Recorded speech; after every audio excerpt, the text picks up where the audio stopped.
The bitter Wyoming wind howled across the snow-blanketed plains as Thomas Greene pulled his coat tighter, his weathered face a map of grief and solitude. The ranch house that had once echoed with laughter now stood silent as a tomb, its windows dark and uninviting against the setting sun of 1872. Thomas dismounted from his stallion, his boots crunching on the frozen ground as he led the horse to the barn. 3 years had passed since the typhoid fever had taken his wife and infant son, leaving him alone on the 200-acre cattle ranch his father had built from nothing. At 32, he'd resigned himself to a life of solitude, speaking more to his livestock than to any human soul. "Come on, Maverick," he muttered to his horse, guiding the animal into its stall. "Another day done." The barn offered little warmth, but it sheltered him from the biting December wind. Thomas went about his evening chores with mechanical precision, his mind elsewhere as his hands worked. The sound of his cattle shifting in their pens provided the only company he'd known for months, save for his occasional trips into Whispering Pines for supplies. He finished with the animals and trudged through the gathering darkness toward his empty house. The structure loomed before him, a hollow reminder of everything he'd lost. No smoke rose from the chimney. He hadn't bothered to light a fire before leaving at dawn. The cold would be waiting for him inside, same as it was every night. Thomas paused at his front porch, something unusual catching his eye. A faint golden glow flickered from within his home light from a fire he knew he hadn't lit. His hand instinctively moved to the revolver at his hip as he approached cautiously. Pushing the door open with his free hand, the warmth hit him first, then the scent of something cooking. The revolver was halfway out of its holster when he saw her, a woman standing by his hearth, stirring something in his cast iron pot. "Who the hell are you?" he demanded, his voice rough from disuse. The woman startled, nearly dropping the ladle. She was young, maybe 25, with auburn hair pulled back in a practical bun, wisps escaping around her face that had been reddened by the fire's heat. Her dress was dusty and travel-worn, but of good quality. "I'm Lydia Wilson," she said, her voice steady despite the revolver now pointing in her direction. "And if you're Thomas Greene, I believe I'm your new housekeeper." Thomas lowered his gun slightly, confusion knitting his brow. "I didn't hire any housekeeper." "Your friend Marshall Davis did," she countered. "Said you've been living like a hermit for too long and arranged passage for me from Denver. I've got his letter here." She wiped her hands on her apron and reached for a folded piece of paper on the table. Thomas holstered his weapon and took the letter, immediately recognizing Davis's handwriting. The marshal had indeed arranged for Lydia Wilson to come work as his housekeeper, claiming Thomas needed someone to keep him from turning into a wild animal. The letter was dated 3 weeks ago. "Davis had no right," Thomas muttered, crumpling the paper. "Perhaps not," Lydia agreed, turning back to the pot. "But I've traveled 7 days to get here and I've got nowhere else to go. The stew's nearly ready. You look like you could use a hot meal." Thomas opened his mouth to protest, to tell this stranger to pack her belongings and find lodging in town until the next stage coach. But the aroma of beef stew, real food, not the hardtack and jerky he'd been subsisting on, made his empty stomach betray him with a loud growl. "1 meal," he conceded gruffly. "Then we'll figure this out." Lydia nodded, hiding the relief that washed over her face. She ladled stew into a bowl and placed it on the table along with a chunk of bread she must have baked that afternoon. Thomas sat stiffly, watching her serve herself a smaller portion before joining him. "Where are you from?" he asked between mouthfuls of the best food he'd tasted in years. "Originally Missouri," she replied. "My husband owned a dry goods store in St. Louis. After he died in '69, I moved to Denver to live with my sister." She hesitated. Her husband didn't appreciate the arrangement. Thomas nodded, understanding the unspoken narrative. A widow with no means of support became a burden quickly, even to family. And you saw an advertisement for a housekeeper position in Wyoming territory. Marshall Davis placed it in the Denver Post, said the pay was fair and the work honest. She met his gaze directly. I can cook, clean, mend, and keep books if needed. I won't be a burden, Mr. Greene. Thomas pushed away his empty bowl, studying the woman across from him. There was a quiet dignity about her, a resilience he recognized. The winters are harsh here, towns often inaccessible for weeks at a time. I understand isolation, Mr. Greene. Something in her tone suggested she truly did. Thomas stood and moved to the window, looking out at the snow beginning to fall more heavily. His conscience wouldn't allow him to send her back out tonight, not with a storm brewing. You can stay until spring, he finally said, not turning to face her.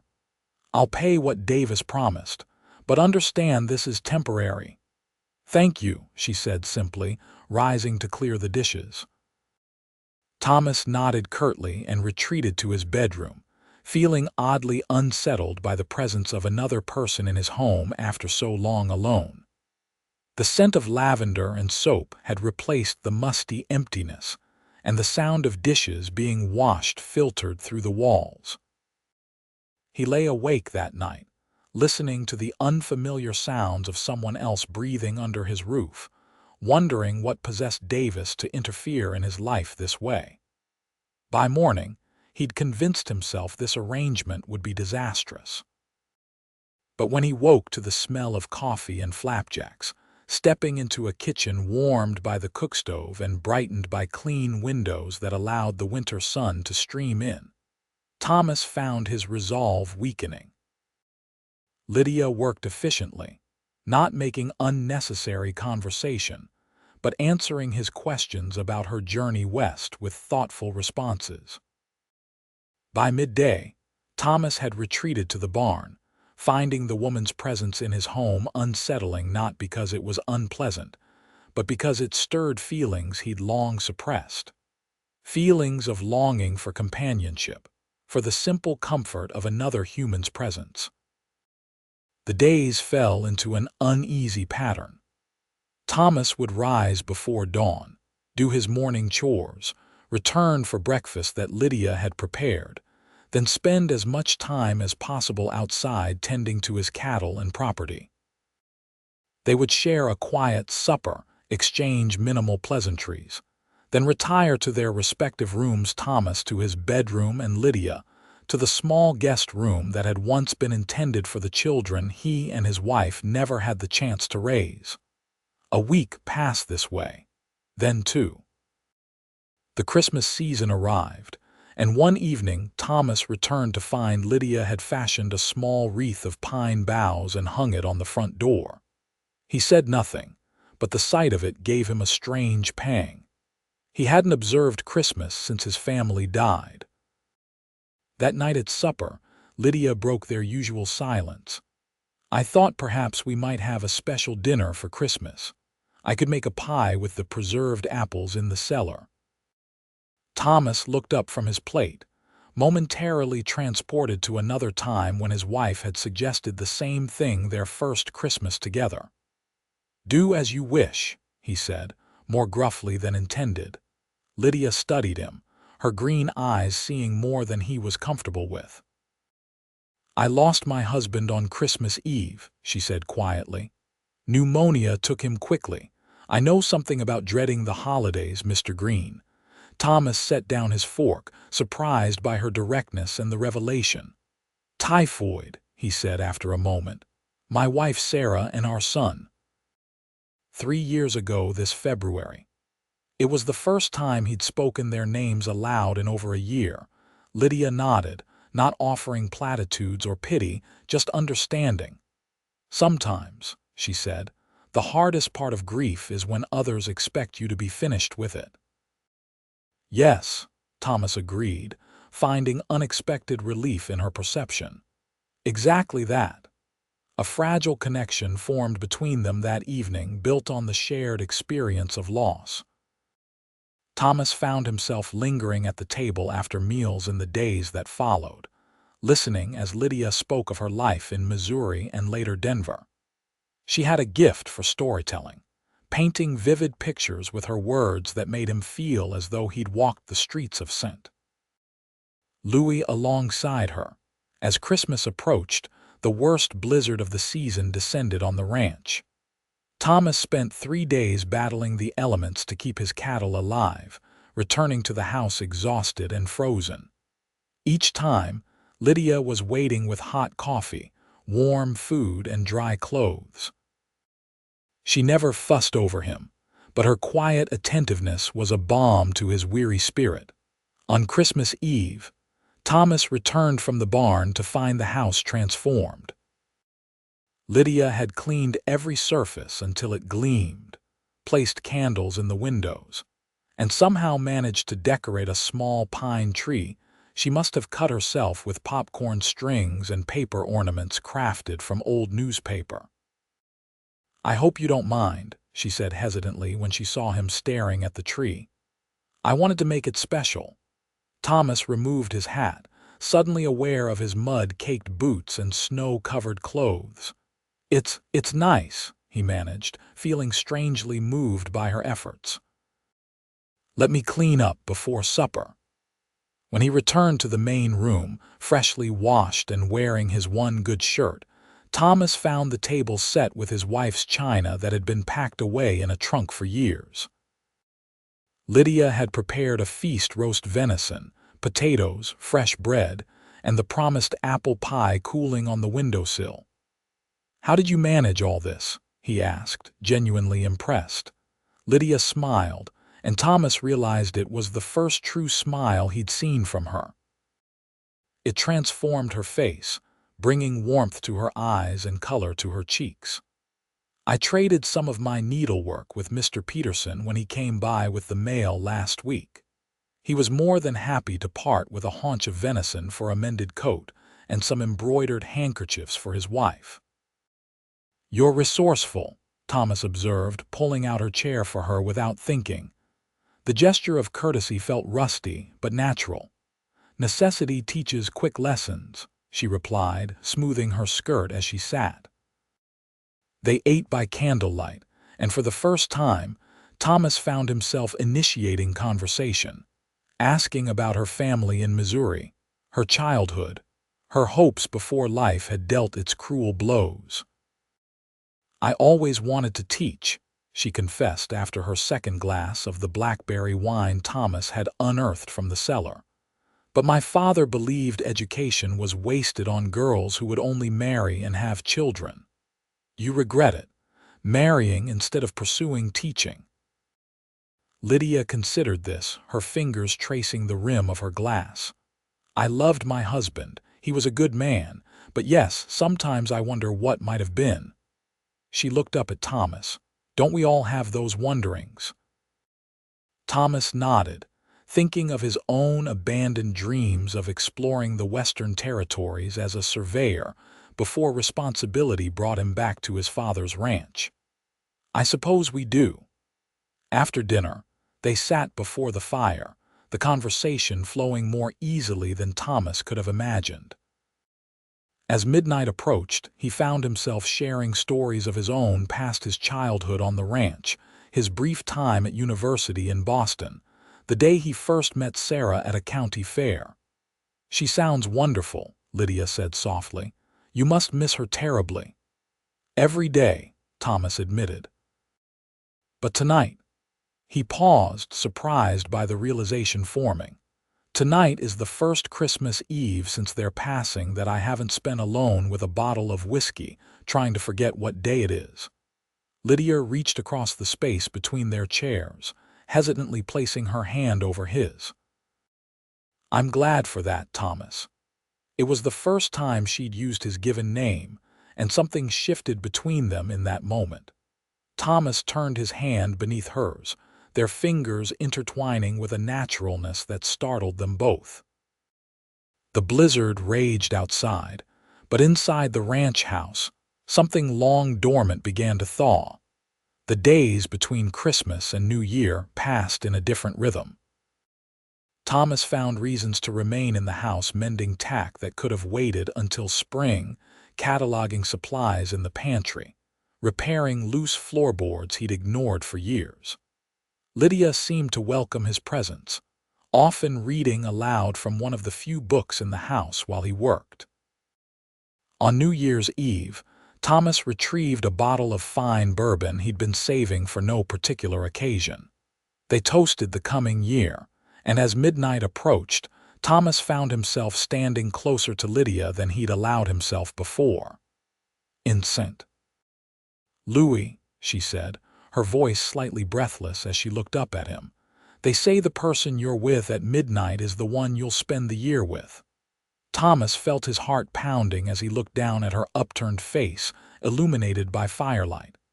"Is that so?" She nodded, her eyes never leaving his. "It's just a superstition, of course." "Of course," he echoed, but neither of them moved away as the mantel clock began to chime 12. Thomas couldn't later recall which of them moved first, but suddenly his lips were on hers, gentle and questioning.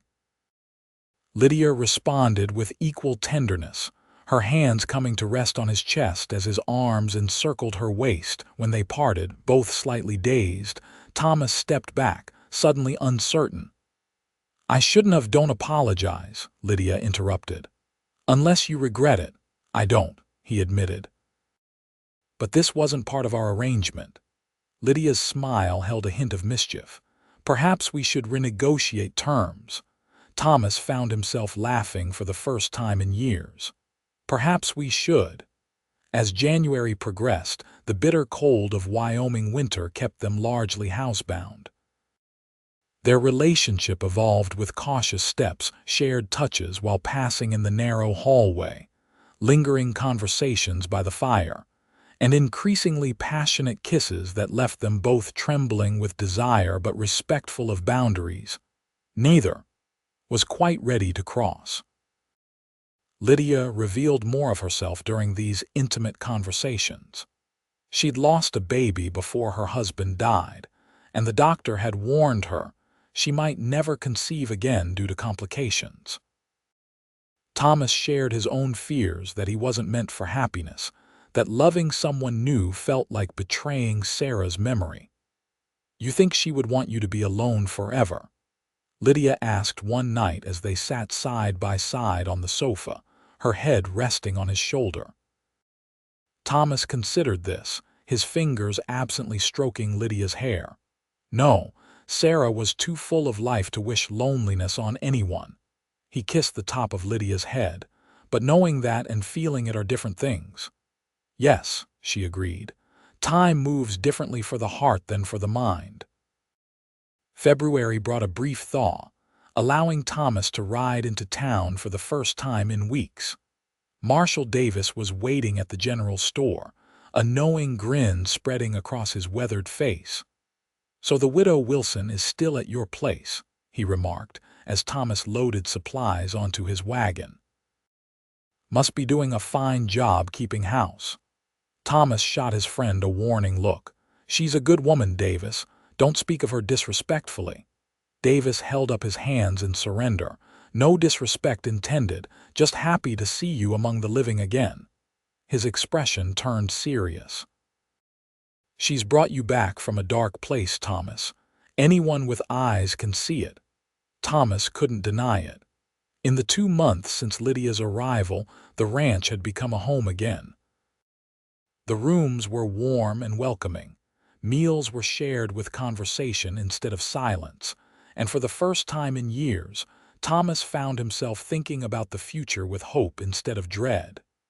"I'm thinking of asking her to stay on," Thomas admitted. "Permanently." Davis clapped him on the shoulder. "About damn time you realized what was right in front of you. Woman rides 7 days through December snow to work for a stranger. That takes either desperation or destiny." "Maybe a bit of both," Thomas mused. He purchased a small package at the mercantile before heading back, something he'd thought about during the long nights when sleep evaded him. The shopkeeper's wife wrapped it carefully in brown paper, her eyes twinkling with approval. The ride home gave Thomas time to consider his next steps. He'd never imagined loving anyone after Sarah, had believed that chapter of his life closed forever. Yet here he was, his heart racing at the thought of seeing Lydia again, of sharing his discovery with her. When the ranch house came into view, smoke curling invitingly from the chimney, Thomas felt a sense of rightness settle over him. This was home now, not because of the walls and roof, but because of the woman waiting inside. Lydia met him at the door, concern etched on her face. "I was beginning to worry. The clouds look like snow. Got caught up talking with Davis," he explained, carrying in the supplies. "He sends his regards." They worked together to unpack and store the provisions, moving around each other with the comfortable familiarity of people accustomed to sharing space. When everything was put away, Thomas reached for the small package he'd tucked inside his coat. "I got something for you in town," he said, suddenly nervous. Lydia looked surprised as she accepted the package. "What's the occasion?" "February 15th, he said quietly. "It's been exactly 3 years since I lost them." Understanding dawned in Lydia's eyes as she carefully unwrapped the paper. Inside lay a leather-bound journal and a set of quality pencils. She ran her fingers over the embossed cover, her eyes questioning. "You mentioned wanting to write down stories for children," Thomas explained. "I thought perhaps you could use this. Maybe start with those tales your grandmother told you." Tears welled in Lydia's eyes. "Thomas, this is, thank you." She clutched the journal to her chest.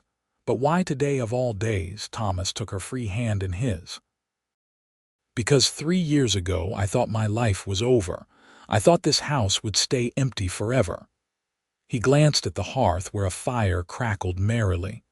"Then you arrived and lit the fire, not just in the hearth but in me." Lydia set the journal aside and stepped into his embrace, her arms circling his waist. "I was so afraid when I came here," she confessed against his chest. "Afraid I was making a terrible mistake, jumping from one difficult situation to another. And now?" Thomas asked, tilting her chin up to meet his gaze. "Now I'm afraid this is all temporary. That spring will come and you'll remember I was only supposed to stay until then." Thomas shook his head, cupping her face in his hands. "I don't want you to leave. Not in spring, not ever." He took a deep breath. "I love you, Lydia. I didn't think it was possible to feel this way again, but I do." "I love you too," she whispered, her eyes shining. "I think I have almost from the beginning." Their kiss was different this time, a promise rather than a question. When they parted, Thomas pressed his forehead against hers. "Marry me," he said softly. "Stay and make this house a home again." Lydia's smile was radiant. "Yes," she answered without hesitation. "Yes to all of it." They were married in April when the prairie bloomed with wildflowers. The small church in Whispering Pines was filled with ranchers, shopkeepers, and townsfolk who had watched Thomas retreat from the world, and now celebrated his return to it. Marshall Davis stood as Thomas's best man, looking smugly pleased with himself for his matchmaking success. "Knew she was what you needed the minute I read her letter responding to the advertisement," he confided at the reception. Woman had grit written all over her words. "I'm grateful for your interference," Thomas admitted, watching as Lydia chatted with the pastor's wife across the room. "Even if I wasn't at first." By summer, the ranch was thriving in ways it hadn't for years. Thomas expanded his herd, feeling energized and purposeful. Lydia started a small vegetable garden and taught reading lessons to neighboring ranch children twice a week. The journal Thomas had given her was filling with stories she hoped to publish someday. In the evenings, they would sit on the porch watching the sunset paint the Wyoming sky in spectacular colors.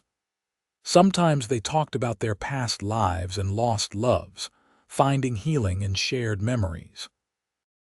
Other times they planned for their future improvements to the ranch, places they might visit, the possibility of children either through birth or adoption. "I never expected to find this again," Thomas said one such evening as they watched a distant thunderstorm roll across the plains, Lydia tucked against his side. "A home that feels alive." "Nor did I," she agreed, lacing her fingers through his. "When James died, I thought that was the end of my story. Instead, it was just a chapter," Thomas mused, "for both of us." As autumn painted the landscape in russet and gold, Lydia came to Thomas with unexpected news. Against all odds and medical predictions, they were expecting a child in the spring. Thomas's joy was tempered only by concern for Lydia's health given her previous difficulties, but the doctor in town assured them that while caution was warranted, Lydia was strong and healthy. That winter was different from the last. The house remained warm and bright through the darkest days, filled with preparations for their coming child. Thomas insisted Lydia rest more than she wanted to, taking over many household tasks despite her protests that pregnancy wasn't an illness. "Humor me," he would say, kissing her forehead as he tucked a blanket around her expanding middle. "I've waited too long for this happiness to risk any part of it." On a brilliant May morning in 1874, their daughter was born, a healthy, robust girl with her mother's auburn hair and her father's blue eyes. They named her Hope, a testament to what had brought them together and what they saw in their future. As Thomas held his newborn daughter while sitting beside Lydia's bed, he marveled at life's unexpected turns. 3 years ago, he'd been convinced his home would remain empty forever.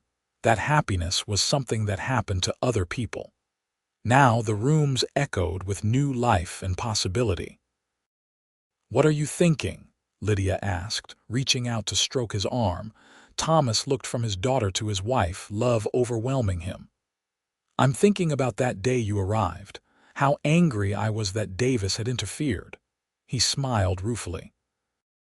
"How certain I was that you wouldn't last a week in this isolated place." Lydia laughed softly. "I was just as certain. I remember standing at your hearth, thinking I'd made a terrible mistake coming here. And now," she reached for his hand, squeezing it gently. "Now I know it was the best decision I ever made. This is where I belong, where we belong." Thomas leaned down to kiss her, their daughter cradled safely between them. "Welcome home," he whispered against Lydia's lips, "for good this time." Outside, the Wyoming spring unfurled across the land, promising renewal and growth. Inside, the house that had once stood cold and empty continued its transformation into something. Thomas had stopped believing in a home filled with love, laughter, and the warmth of the fire that Lydia had lit that first night and never allowed to go out again.